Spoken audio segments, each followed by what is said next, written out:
आशा करता हूं आप सब बहुत अच्छे होंगे। मेरा नाम है सिद्धांत अग्निहोत्री। स्टडी ग्लोस पे आपका बहुत बहुत स्वागत है। दोस्तों, अमेरिका यूनाइटेड नेशन का रेजोल्यूशन अपोज कर रहा है। क्यों कर रहा है हम इस लेक्चर में जानेंगे।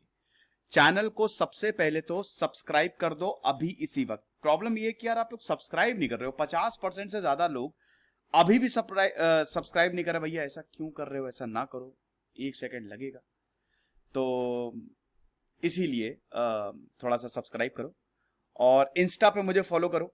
साथ ही साथ टेलीग्राम पे आओ, वहां पे भी मैंने जो मतलब आपको पीडीएफ जो है वो आपको मिल जाएगी वहां पे। तो देखिए, यूनाइटेड नेशन ने, अमेरिका ने ये बोला है कि भैया हम इस United nation security council resolution को अपोज करते हैं। अब अच्छा, ऐसा क्यों है? फ्रांस ने ये रेजोल्यूशन बनाया है। देखिए, 193 मेंबर्स है यूनाइटेड नेशंस में। पूरी दुनिया यूनाइटेड नेशन है, यूनाइटेड नेशंस की मेंबर है।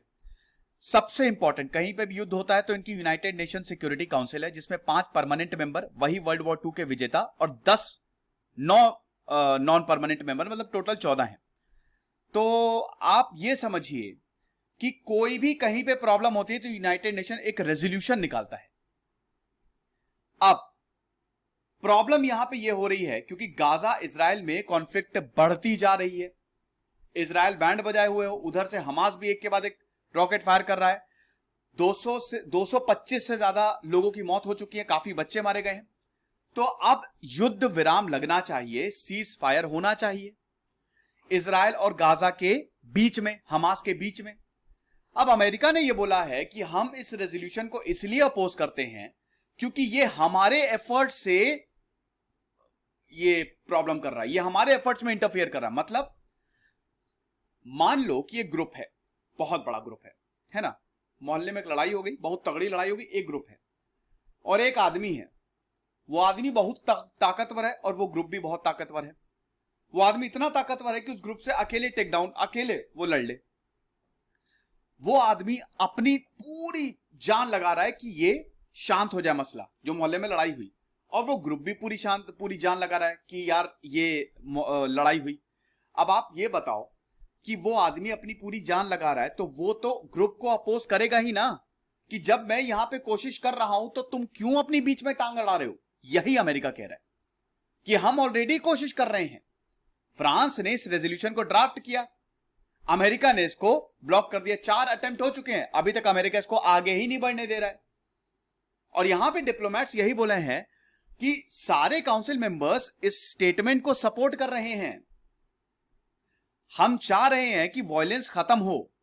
हर कोई एक ही रीजन दे रहा है, अमेरिका या तो वाकई में कुछ करे, लेकिन बाइडेन एक तरफ तो इसको कंडेम कर रहे हैं और दूसरी तरफ इजराइल को पूरा सपोर्ट है। Sorry, 15 council member, total 10 non permanent, मैंने 9 बोल दिया था, आई एम सॉरी। तो प्रेस स्टेटमेंट जो है, ये जो एग्रीमेंट है, जितने भी 15 काउंसिल मेंबर्स है ना, मतलब ये इनका स्टेटमेंट जो है वो रिक्वायर करती है। लेकिन रेजोल्यूशन सिर्फ और सिर्फ 9 वोट बस, यस वोट और वीटो। देखो होता क्या है कि अगर कोई रेजोल्यूशन पास हुआ, 5 परमानेंट मेंबर है, उनमें से अगर एक ने भी वीटो कर दिया तो वो रेजोल्यूशन पास ही नहीं होता है।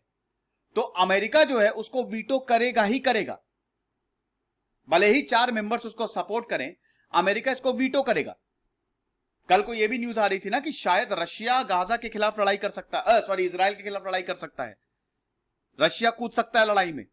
फ्रेंच सरकार के स्पोक्स पर्सन ने यह बोला है कि हम डिस्कशंस हमारे हो रहे हैं, अमेरिका से हम लगातार डिस्कशन कर रहे हैं रेजोल्यूशन के बारे में।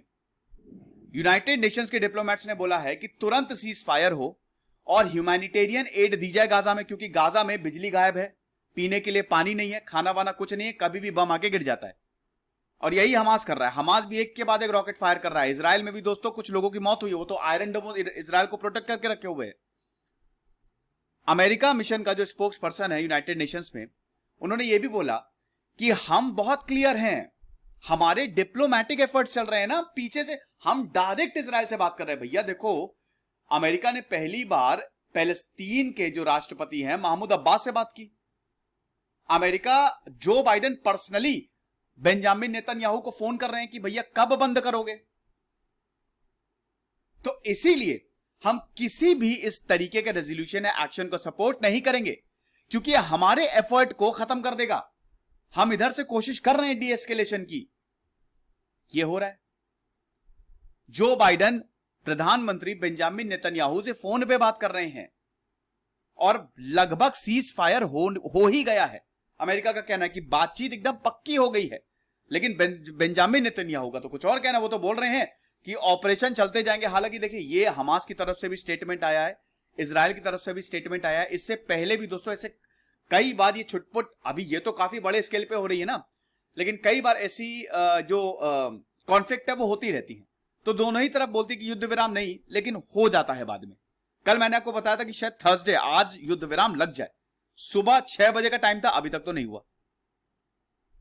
अब यह क्लियर नहीं है कि फ्रांस जो है वो it would circulate the draft resolution सारे काउंसिल मेंबर्स को भेजेगा या फिर वोट के लिए बुलाएगा। अमेरिका वीटो करेगा। अगर वोटिंग होगी तो 110% अमेरिका वीटो करेगा, रेजोल्यूशन खत्म। Emmanuel Macron, Egyptian president Abdel Fattah el Sisi, ये सब लगातार बातचीत कर रहे हैं। पेरिस में मिले और जॉर्डन के राजा किंग अब्दुल्ला भी मिले, वीडियो कॉन्फ्रेंसिंग हुई मतलब। तो यहां पे फ्रांस, इजिप्ट और जॉर्डन का जॉइंट स्टेटमेंट आया है और ये बोल रहे हैं कि तुरंत सीज फायर हो और उसके बाद ह्यूमैनिटेरियन हेल्प दी जाए। जनरल असेंबली के 193 मेंबर्स है, आज भी सारे के सारे मेंबर्स मिलेंगे। अब देखेंगे दोस्तों क्या होता है। हालांकि भारत ने भी बहुत ही नपा तुला बोला है। भारत ना ही किसी के साथ है ना ही किसी के खिलाफ है। रेजोल्यूशन पे भी कोई स्टेटमेंट एक्सपेक्टेड नहीं है। देखेंगे अभी आगे क्या होता है। फिलहाल अमेरिका साइन नहीं करेगा, अमेरिका अपोज कर रहा है। खुश रहिए, पढ़ते रहिए। जैसे सिद्धांत अग्निहोत्री साइनिंग ऑफ।